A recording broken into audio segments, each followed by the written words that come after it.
Neurolinguistic programming is a set of ideas that allow you to think of something from a slightly different perspective, to have a thought in a way that to think about something in a way that you will usually never think about it. And in thinking about it in that different way and seeing it from that perspective allows you to adjust your thought about it such a way that you change how you feel about it. So what's a simple example of something that you can flip with using NLP technique? So let's say when I meet a client and say the client wants to come in because they want to stop smoking. Okay. They have it. Let's just say, let's rewind. Let's say they have a habit. They no longer want to have the behavior of the habit. Okay. So you come in, we sit down and, get to know you. First question is going to be, what do you want? What do you need? And they're going to say something like, hey, I want to, I don't want to smoke anymore. It's, I want to be done with the habit. And it's really hard. I want to be a non-smoker. I want to quit all this. And it's like, that is not really getting clear on what they want. It's more of what they don't want. That's the housekeeping. We'll take care of that. Yeah. We'll take care of the housekeeping. It's more to have a certainty of what they want, that they're going to say, yeah, this is what I want. So a little NLP technique would be like this. So just imagine, you're sitting in a chair looking towards the wall. Just imagine it's a big movie screen, okay? And there's someone, that's you. They went through all the same shit you went. They've had all the same experiences to this very moment, but they went beyond it. Just they set it aside, and you could see they've moved past it. And you could see that expression on their face, this feeling that they're feeling.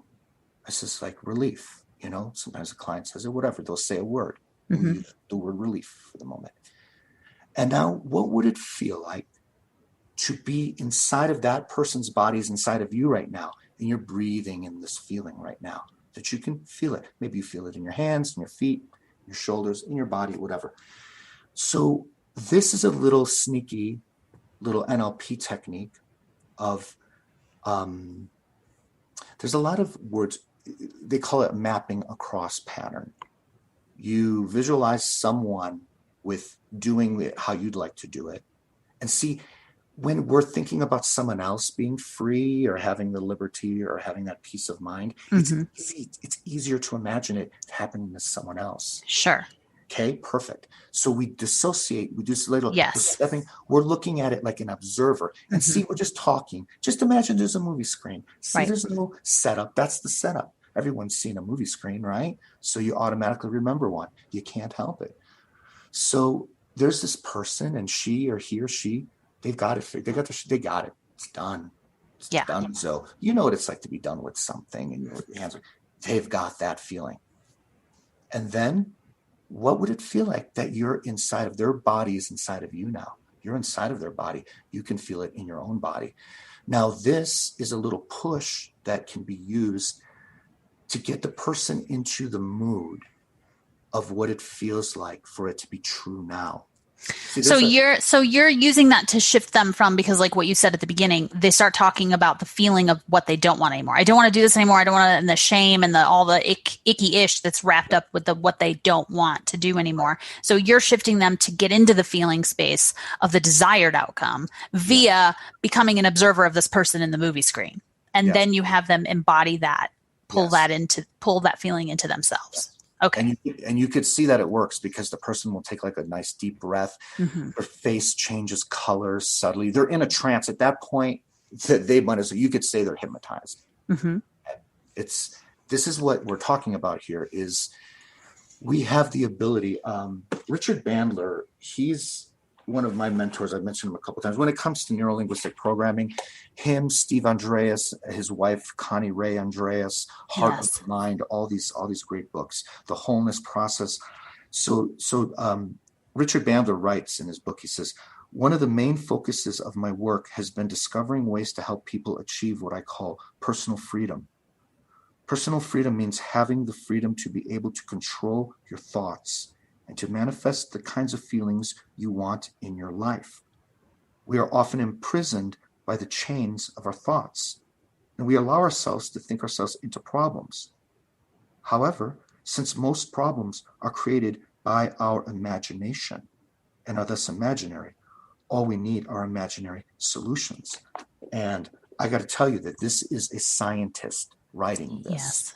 This is not a spiritual guru guy. Far, far from it. He never has ever, he will refer to the intuition within yourself, the intuition that's interlaced with the intelligence.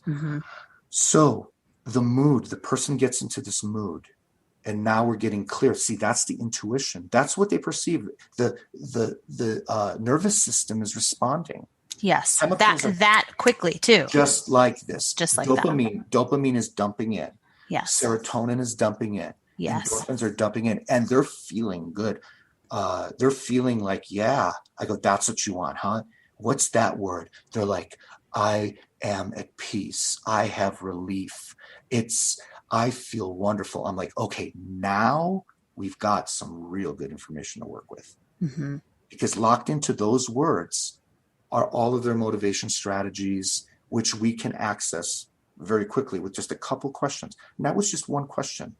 Well, what do you want? What do you need? What would it feel like if it was in your body? What would it feel like for it to be happening right now? Next question. I'll just run through these real quick. Up until now, what's been stopping you, standing in your way, or preventing you from having this? And how long has this been going on? Sometimes it's a few months, sometimes it's years. What are typical responses to that? What has been standing in your way? Are people able to access when they're in that trance state? Are they able to clearly communicate that? We're in it just having an interview at this point. Oh, okay. Yeah. And I say it's a rhetorical question. Okay. What has this costed you physically? You're just getting them to think this stuff. Yes. Mentally, spiritually, psychologically. What has this been costing you? What has been the problem? The answer that is paramount to their success. I've been getting pissed off when I think about it. I've been letting it upset me. I've been getting angry. I've been letting it fuck with me. Yeah. That person, they're already like 90% across the finish line. Now the stuff that we're going to do, we're going to clean. We're going to do some house cleaning. I don't know the content. I don't need to know the content. That's the beauty with NLP. So now we're getting leverage, and we're using the person's own imagination. Yes.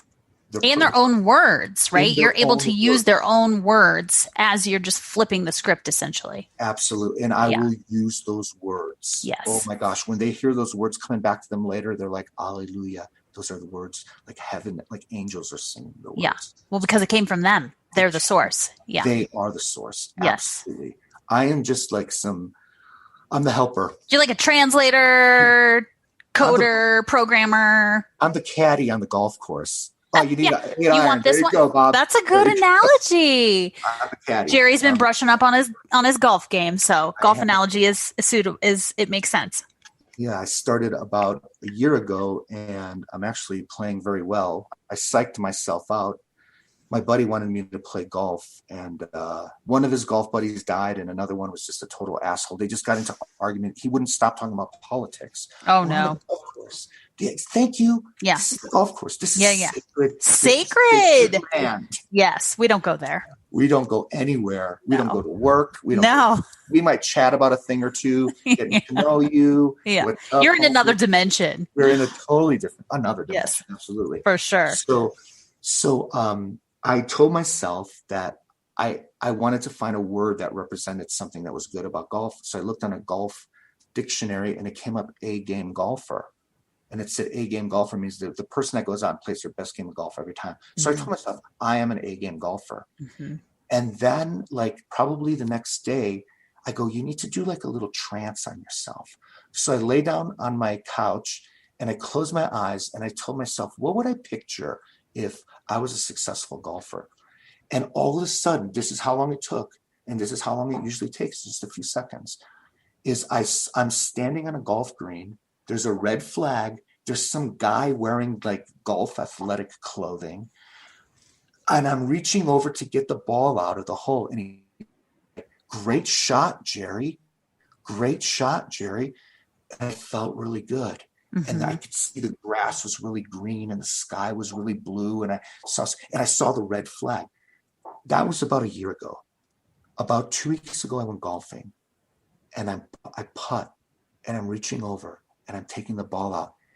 And the guy says, great shot, Jerry. I looked up and the flag was blue. And then I looked at the guy talking and his shirt was red, like the red flag, but his shirt was red. Mm-hmm. And I thought, wow, I psyched myself out for just a few seconds. I just bit it hook, line, and sinker. Mm-hmm. I just got the feeling. I got into the mood for a few seconds. I've put thousands of hours of practice this year into it, but it was worth every second. Yeah. It's not hard. Right. Shit, I would have to like stop. I would tell myself, you have to stop. I'm not good yet. I have to keep going right now.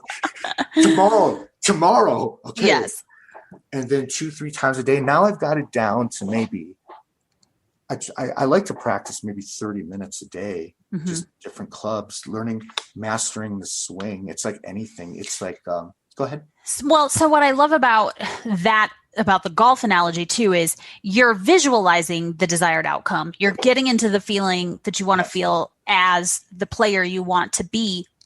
And you're still showing up on the daily or a couple times a week or whatever it is, right? And taking the action to step into the future desired result. It's not like you woke up the next day and you saw the red flag and the dude said, great shot. It took a little time, right? But you kept showing up, getting your mind right, and your body, right? And the muscle memory and becoming the golfer you wanted to become. And it's an effortless effort. Yes. It's an effortless, I'm working my ass off. Don't get me wrong. Yeah. But because you tuned into the energy of, we'll say future Jerry, but really it's another dimensional, another version of you. I'm not at the red flag yet. I got to get to the red flag. You're almost there though. You're tuning into that frequency and you're stepping into it every single time you get on the greens. Yeah. Yes. But now I'm arriving at the red flag more and more often, more and more frequently. And it's enjoyable. And that's the other thing about golfing. Before I started, I said, what's kind of like a takeaway? And it's like, I'll get to meet people that are different, like smart, intelligent people. There's assholes, don't get me wrong. So one time I go and this guy's like, I go, hey, what do you do? He goes, I fly a private plane for a very, very wealthy person. And out of Prescott. Mm-hmm. I go, just kind of picture, I don't want to say Tom Cruise. I'm trying to think of like an actor he kind of reminded me of, just like whatever. Mm-hmm. Young Brad Pitt, he was like in his 30s. He was about 40, this guy. A strapping young gent. Yeah, strapping young gent. And he's a great golfer. He's in great shape and all this. He brought his like little daughter for her to play golf. And he tells me, he goes, yeah, I fly a private plane for a very, very wealthy client. I go, that's a nice hustle. And he kind of leans back and he kind of nods and says, he goes, thank you. I go, absolutely, man. So he's a chauffeur. He flies some Learjet. I'm thinking, not bad. Not bad. You know what's interesting about that, and this is a little personal reveal that I hope you're okay with me sharing, is early when we first started having conversations and led us down the journey and the portal of me meeting you for some hypnotherapy sessions, you would talk about visualizing yourself having client sessions on a private jet. And did you make that connection? Did you realize that you met this guy? Like, that's what he does. Oh, yeah. Hello. You remember that? I did remember that you used to visualize the inside of a private jet. And you would say, oh, yeah, I have the kind of clients that just are like, hey, Jerry, we're going to go fly to California to the winery for whatever. Let's hop on the plane. We're going to do a session on the way there. I'm kind of stressed out. I got this meeting coming up. Yeah. That is, I used to put pictures of the interiors of planes on my screen. I would look at it. And I didn't even realize you manifested your pilot already. Isn't that funny? Thank you. You're welcome. Well done. That's what I'm here for. What a great listener. I'm a good friend, right? I'm here to remind you of the things that you're already there and in alignment. So, okay. So I want to be conscious of our time. Yeah. And So that just walk me through any certifications. Like, what did you do to actually like make it official and then launch this side biz, because you work at the school as I